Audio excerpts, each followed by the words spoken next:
I had to get up here. Yeah. Got something to sell? No. No coffee. No, I started listening to your tapes and stuff on the internet about a couple months ago. Well, back around Thanksgiving. And I really liked what you got, the law of attraction and everything. And so on January the 10th, I said, well, I'm going to put this thing to the test. Because I on some of your things you said, it's just as easy to manifest a button as it is to manifest a castle. Actually, the other way around, but we get your point. Right. But so I said, okay, on January the 10th, I'm going to manifest a button. I mean, I'm a single man. I don't have any sewing stuff. Everything I got's snaps, you know. So, I mean, I'm like, I'm going to put this thing to test. So I gave it to my inner being, my higher power and everything. And, of course, you know, next day I said, I'm going to go down to Walmart and buy a button. But, I mean, but I didn't do that. So I said, I'm going to do this. And I let it go. And I've been trying to get my, you know, what do you call it, the receiving mode. Well, on February the 7th, I was putting my dogs in the truck. And they had muddy feet on them and everything. I picked up the rag and everything and was wiping their feet off to get in the truck. And this button fell out. This button fell out into the floorboard of my truck. And I know it was not in my truck. So I had like a freak out moment. You know, I mean, because it was pretty strange. I mean, I was having an emotional meltdown there beside the truck. And, you know, I remember on one of your tapes, you said that, you know, back in the old days, you had a nav system that was Magellan nav system. And you know what this button says on it? Magellan. So for about 3 or 4 days there, I was riding on cloud nine. I said, I'm going to manifest $1 million now. So I was riding on cloud nine, and I was telling my ex-girlfriend about what happened. She was all excited too, but then when I told her it said Magellan on it, she said, I have a pair of shorts that's Magellan, and the button came off a pair of shorts. So I wanted to ask you, did I manifest this button, or is it just like a coincidence that it fell off a pair of shorts that I had? Well, most important, yes, you manifested the button. You're going to really enjoy this conversation. So by manifest, does that mean it materialized out of thin air? No.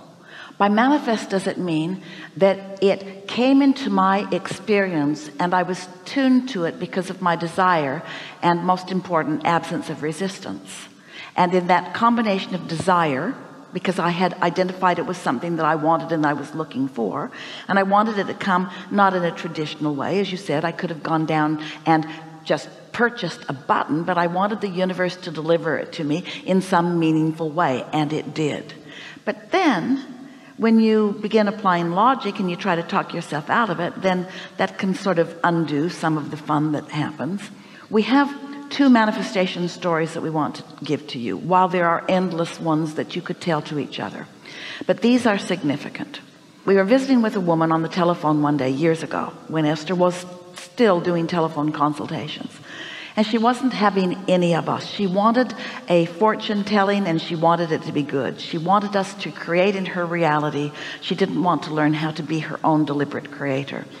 So we thought we would help her to understand the association between a thought being activated and what comes next, cause and effect. While we weren't using those words, just started using those words today. So we said to her, let's talk for a little bit about blue glass. Well, she was very irritated by that. She didn't have any interest in any blue glass, but we talked about blue glass for just over a minute. And then we said, now we would like to talk about butterflies. Also annoying to her, but we stuck with it for just over a minute. Then we said we would like to talk to you about feathers. And we were doing descriptive things, talking about where they come from, how large they are, what colors they are. And finally, she had all of us that she could take, and she was happy to leave the conversation. And Esther had been the only one in the room. Jerry was not listening to the conversation. They were in California, in San Diego, in La Jolla. They went to George's for lunch. They parked their car down the street from George's and got out of the car and began to walk. And Esther felt this urgency, a very strong compulsion to go into a shop. Now that in and of itself is not unusual. And dragging Jerry into it isn't either. But Esther meant to be in there for no reason except she just couldn't not. And when they got inside, deep into the back of the shop, there was a wall of blue glass, wall to wall, ceiling to floor, every color and texture and depth of blue. Well, blue wasn't something they were looking for. They weren't looking for anything. Esther didn't even make the association between the consultation and what she was seeing. Jerry said, I'm hungry, let's go eat. So they went on to George's. They had a lunch about an hour long, and then they walked from George's down to the Cove, which is such a beautiful place.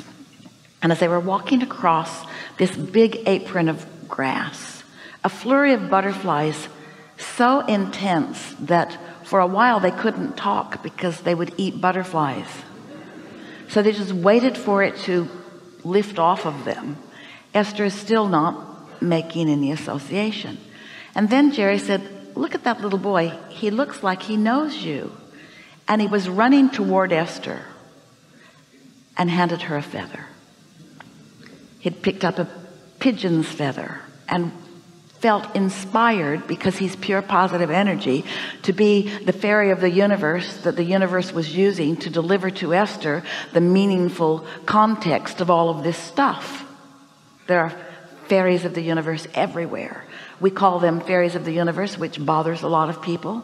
We call them cooperative components, which is equally descriptive. And so within 2 hours of activating in Esther's vibration and this woman's vibration, the universe demonstrated to Esther how fast it can deliver a subject that holds no resistance. None of those subjects mattered to Esther, and so all of them were easily deliverable. Everything that you want that doesn't hold resistance is easily deliverable.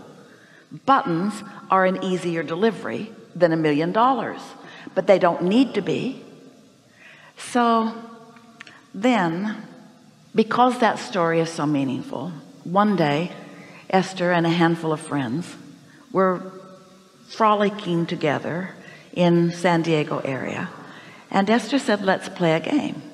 Let's make a list of 20 or 30 things that we don't feel resistance about, and then let's just move through this day with nothing in mind other than letting the universe deliver to us these things.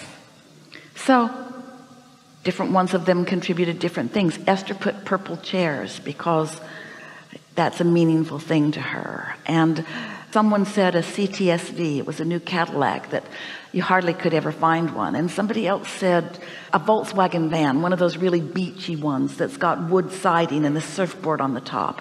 And Esther thought, that one will be easy. It's the only thing on the list that they didn't find that day. They were at the beach in San Diego, and she thought that would be really easy, but she thought thinking about it being easy felt like cheating, and so it couldn't come. You're sort of getting the drift of this. She did too much thinking about it and kept it away. Nearly everything on the list came to them that day, which demonstrated to them that all you have to do is ask. It's not a miracle. It's not metaphysical in the sense that it's something freakishly outside the norms of what can happen to you. All it is a vibrational awareness that allows you to follow the paths that your inner being is defining to lead you to what you want. Because what you want is abundantly around you. It always has been abundantly around you, but you've been blind to it because negative thoughts keep you from seeing it. Where when the negative thoughts are no longer active in your vibration, the veil, so to speak, is lifted, and you have access to things that you did not have access to before. Someone wrote a book. Esther cannot recall what the title of the book was, but someone had written a foreword. It was a book on prosperity. And in the foreword, the writer was talking about, if you are seeking abundance, if your vibration is clear, that abundance will start showing up, maybe in the form of pennies. And Jerry and Esther had had enough experience with things just showing up. And so Jerry said, well, this will be fun. Pennies will begin showing up in our experience. And sure enough, everywhere they went, there was a penny, then another penny, then another penny. Reach into a pocket that you knew didn't have a penny, and there would be a penny. Pennies, pennies everywhere, pennies, pennies in weird places, pennies, pennies, pennies. It was just really fun. Common, pennies are common, but really, really fun. Never had they had so much experience with pennies. It was otherworldly. Pennies everywhere. Then they got on an airplane. This was about a 3-day penny escapade. They got on an airplane. They were sitting in first class on the bulkhead. And as the plane took off, Esther looked down and could not believe what she saw. 2 pennies on the floor stood on their edges because of the inertia of the airplane as it took off. And Esther said, I'm so glad you are here to see this, because no one would ever believe it. And Jerry said, let's promise each other we will never tell the story, because no one will ever believe it.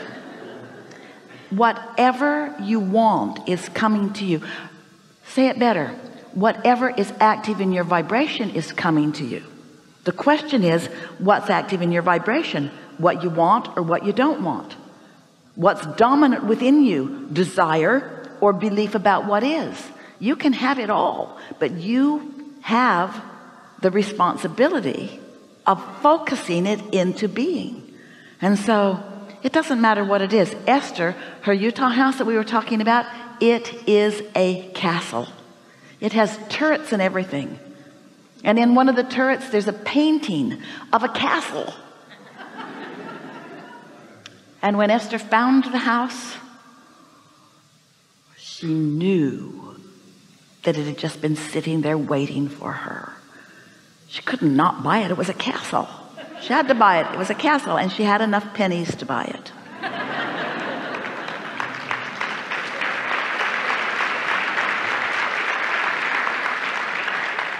Enough? I choose to think I manifested it. So you did. No question about it. No question about it. You choose to believe that it came out of thin air? No, I know it. We're asking this. It's all right if you choose to believe that, because things can. It's a sophisticated focus that allows that to happen. But thoughts are turning to things. And the amount of time that it takes for vibrations to turn to thoughts, and thoughts to turn to impulses, and impulses to turn to urges, and urges to turn to rendezvous, and rendezvous to turn to things. It does not matter what you're asking for. It does not matter what is active in your vibration. Nothing is off limits. If you can dream it, it will be. And dreaming is the key here, because in dreaming you're out ahead of it. We didn't say if you can wrestle it to the ground and kill it, it will be. Wouldn't you rather have a button just show up in some weird way like that? And don't let your ex-girlfriend, she's an ex for a reason.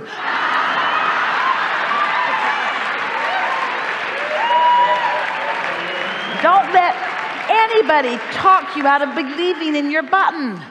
Believe in your button. The universe delivered it to you, but it delivered it to you through the path of least resistance.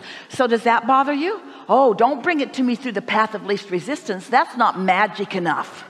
There's a story, Esther read it, of a young couple in a boat, and they're newly in love, and he's given her a beautiful ring, and she's dangling her hand in the water, and her ring comes off. And years later, he is fishing, and he catches a fish, and when he cleans it, the ring is inside. Your ability to believe that story is important. So many say, yes, somebody just made that up. Somebody just made that story up to make us believe in things that are not possible. But the law of attraction could send a fish to get that ring and inspire you to be in the boat the day the fish is hungry. The law of attraction could put that kind of timing together. Things like that happen all the time. Well, thank you.